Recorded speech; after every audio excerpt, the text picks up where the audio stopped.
ముఖ్యంగా చర్చిలో ఈరోజు 100 సంవత్సరాలు పూర్తయిన సందర్భంగా అత్యంత ఘనంగా ఉత్సవాలు జరుగుతున్నాయి అని వారందరూ కూడా ఆహ్వానించారు. ఈరోజు బీఆర్ఎస్ పార్టీ తరఫున మేమందరం కూడా ఈ క్రిస్మస్ పండుగ సందర్భంగా ఈ వారోత్సవాల్లో పాల్గొనడం జరిగింది. కాంగ్రెస్ పార్టీ అధికారంలోకి వచ్చిన తర్వాత క్రైస్తవులకు ఇచ్చేటువంటి క్రిస్మస్ గిఫ్ట్ను కూడా ఇవ్వకుండా రేవంత్ రెడ్డి గారు క్రైస్తవులకు తీవ్రమైన అన్యాయం చేశారు. తెలంగాణ రాష్ట్ర తొలి ముఖ్యమంత్రిగా కేసీఆర్ గారు భారతదేశంలో క్రిస్మస్ పండుగను అధికారికంగా జరిపిన తొలి ముఖ్యమంత్రి కేసీఆర్ గారు. అదేవిధంగా క్రిస్మస్ మరునాడు బాక్సింగ్ డేను కూడా సెలవు దినంగా ప్రకటించి రాష్ట్రంలో క్రైస్తవులందరూ కూడా పండగ సంతోషంగా చేసుకునే విధంగా ఈ దేశంలో 2 సెలవు దినాలు ఇచ్చిన ఏకైక రాష్ట్రం, ఏకైక నాయకుడు కేసీఆర్.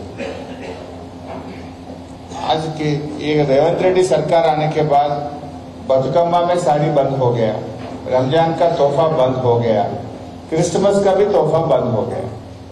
बतुकम्मा का बंद कर दिया, रमजान का बंद कर दिया, क्रिसमस का भी तोहफा बंद कर दिया. అందరికీ కూడా అన్ని వర్గాలకు, హిందువులకు, ముస్లింలకు, క్రైస్తవులకు, అన్ని మతాలకు అన్యాయం చేసిండు. అన్ని మతాల్లో ఉండే పేదలకు అన్యాయం చేసిండు రేవంత్ రెడ్డి గారు. ఇవాళ రాష్ట్రంలో ఎవరికి కూడా శాంతి లేదు, భద్రత లేదు. कहीं सुकून नहीं है, कहीं सिक्योरिटी भी नहीं है. लोग परेशान में हैं.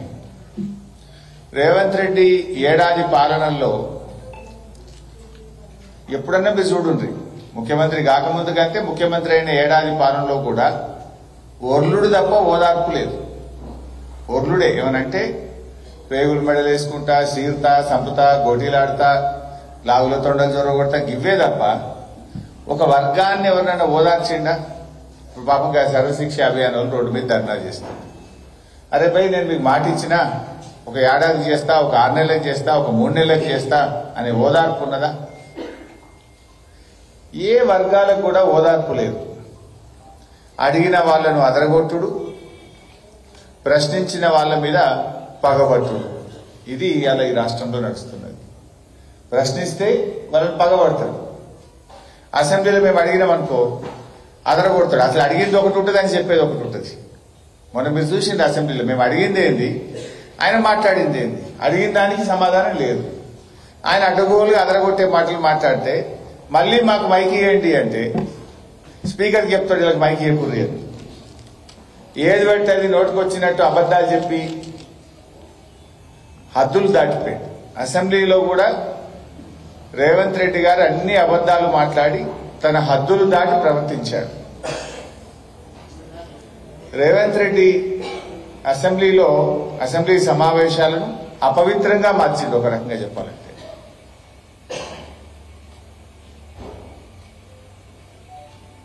ఇక పాలసీలు ఏవి అని అడిగితే పోలీసులను ఇంటికి పంపుతాడు.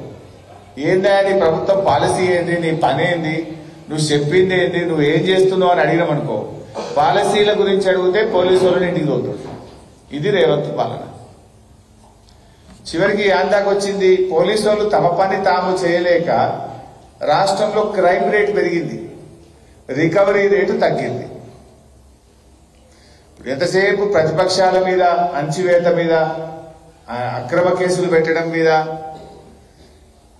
మా మీద నిఘా పెట్టడం మీద నీ పాలన నడుస్తున్నది. అందుకే ఏమైంది రాష్ట్రంలో నిన్న హైదరాబాద్ పోలీస్ కమిషనర్ ఏడాది రేవంత్ పాలనలో ఎన్ని కేసులు పెట్టినాము, ఎంత క్రైమ్ రేట్ జరిగిందో నిన్న రిపోర్ట్ ఇచ్చింది. ఏముంది ఆ రిపోర్ట్లో?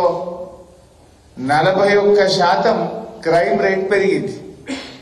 కేసీఆర్ పాలన కంటే రేవంత్ పాలనలో 1 సంవత్సరంలో 41% కేసులు పెరిగినాయి. అంటే నువ్వు మంచిగా పని చేసినవా, నువ్వు మంచిగా పని చేయలేదు అనడానికి ఇది ఒక ఉదాహరణ చాలదా అని నేను అడుగుతా ఉన్నా. క్రైమ్ రేటు పెరిగింది. छोड़ दो ना भाई, डिस्टर्ब मत करो.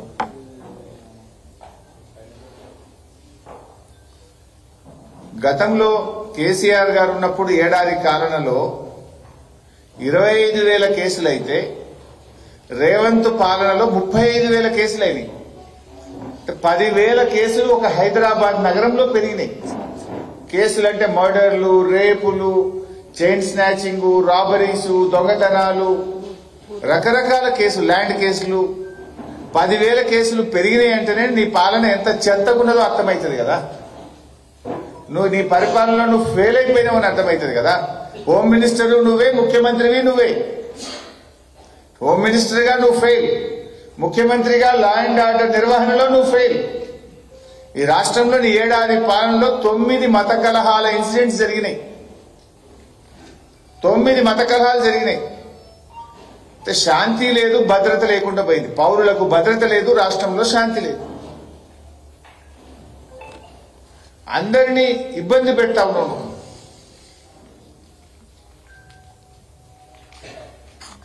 నిన్న అసెంబ్లీలో మీరందరూ కూడా చూశారు.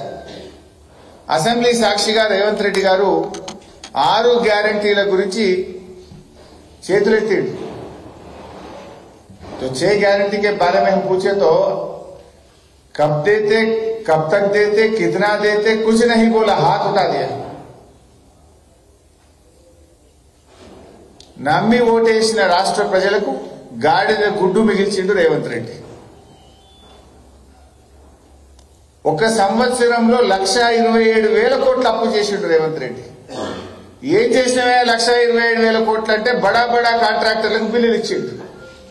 పర్సంటేజీలు తీసుకున్నాడు, బడా కాంట్రాక్టర్లకు బిల్లులు ఇచ్చిండు. బీఆర్ఎస్ పాలనలో మేం చేసింది కేవలం 4,17,000 కోట్లు మాత్రమే అని లెక్కలతో సహా నిండు అసెంబ్లీ సాక్షిగా చెప్పి ప్రభుత్వాన్ని నోరు మూయించినాం.